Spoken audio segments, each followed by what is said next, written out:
¿Es posible transformar residuos forestales como astillas de madera o guadua en un gas combustible capaz de generar energía? La respuesta no es solo sí, sino que es un principio con más de un siglo de historia.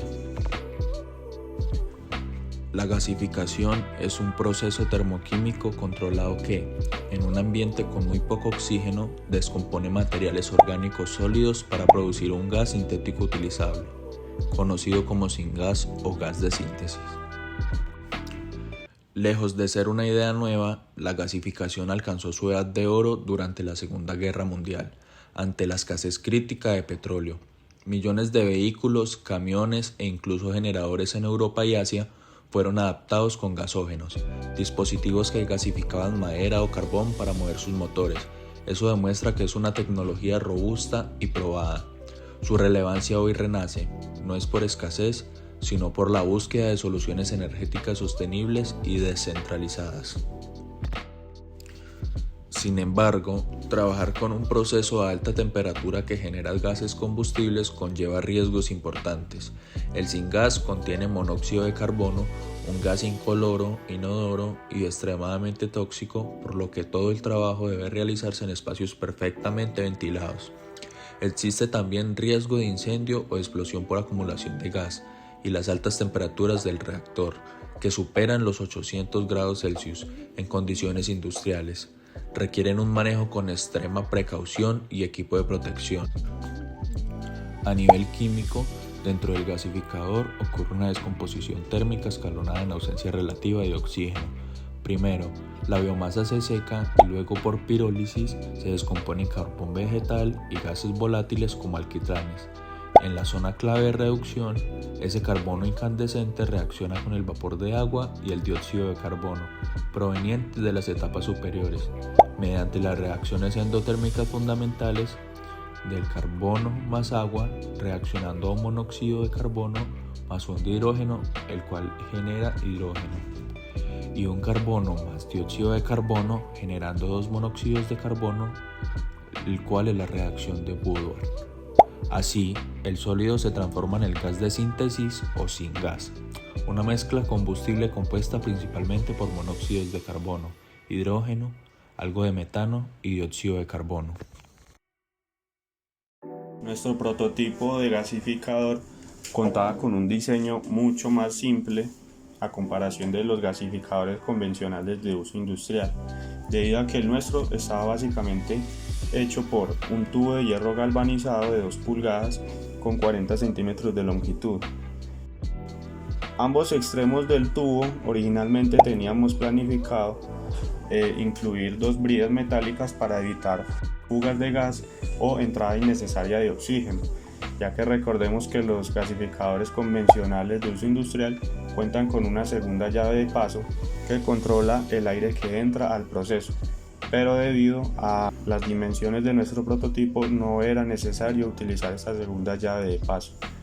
Entonces, para facilidades de obtención de materiales, decidimos utilizar barro para tapar ambos extremos del tubo y así evitar estas fugas de gas o entradas innecesarias de aire al proceso.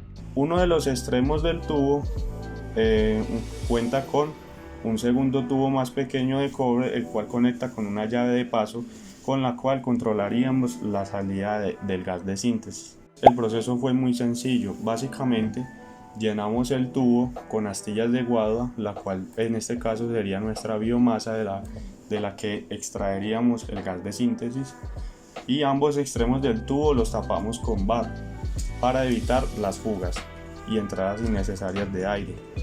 Uno de los extremos cuenta con la llave de paso, la cual debíamos estar supervisando constantemente para verificar que sí estuviese saliendo el gas de síntesis. Pero para lograr eso necesitábamos calentar el tubo, así que utilizamos una pipeta de gas y un mechero grande para poder alcanzar las temperaturas óptimas para fabricar gas de síntesis. Dicha temperatura suponíamos que debía estar entre 250 grados centígrados y 350 grados centígrados debido a las dimensiones de nuestro prototipo, ya que recordemos que en usos industriales las temperaturas pueden llegar entre los 700 y 900 grados. Durante el proceso de montaje de nuestro prototipo tuvimos que tener en cuenta el uso de ladrillos macizos para evitar que el calor generado por el mechero saliera al ambiente, ya que si esto ocurría perderíamos mucha energía necesaria para calentar el tubo y de ese modo el proceso se vería ralentizado.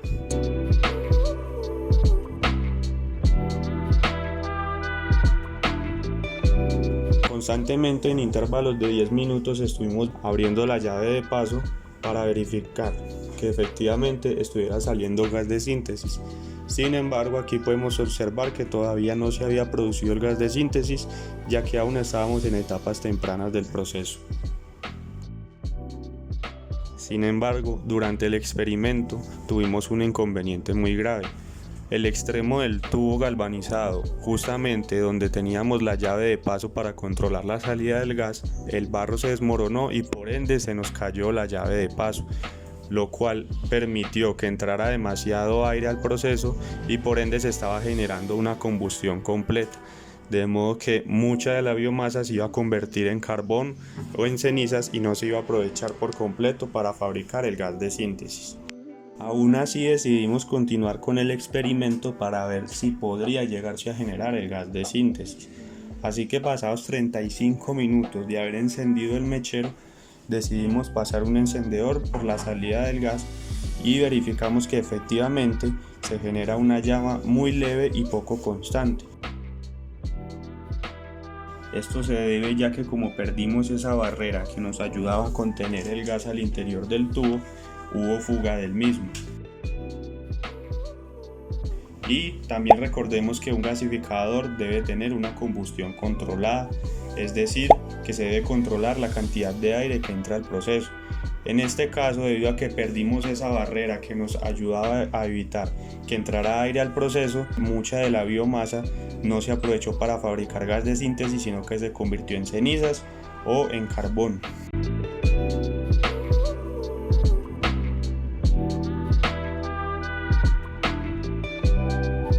El experimento constituyó una validación práctica y satisfactoria del principio de la gasificación, donde demostramos de manera tangible que es posible transformar la biomasa residual mediante reacciones termoquímicas controladas como la reducción del carbono con vapor, donde el carbono más el H2O produce CO más H2 en un gas de síntesis combustible. Su éxito no radica únicamente en el encendido de la llama, sino en la comprobación de que un diseño propio y accesible puede ejecutar un proceso con aplicaciones relevantes, como la generación de calor, la producción de electricidad o la síntesis de biocombustible.